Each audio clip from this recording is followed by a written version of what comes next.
देवराज news, जनतेचा आवाज जनतेसाठी।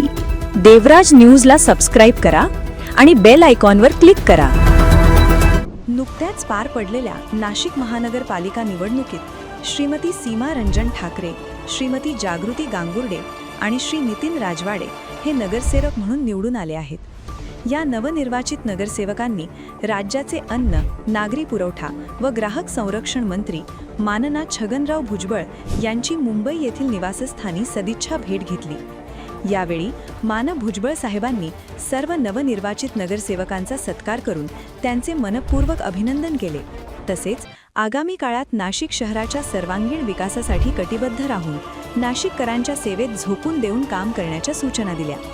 जनतेच्या विश्वासास पात्र ठरणारे काम करण्याचा सल्ला देत त्यांनी पुढील वाटचालीसाठी शुभेच्छाही दिल्या। या प्रसंगी राष्ट्रवादी काँग्रेस पक्षाचे शहराध्यक्ष रंजन ठाकरे, समाधान जेजूरकर यांच्यासह पक्षाचे पदाधिकारी व कार्यकर्ते उपस्थित होते।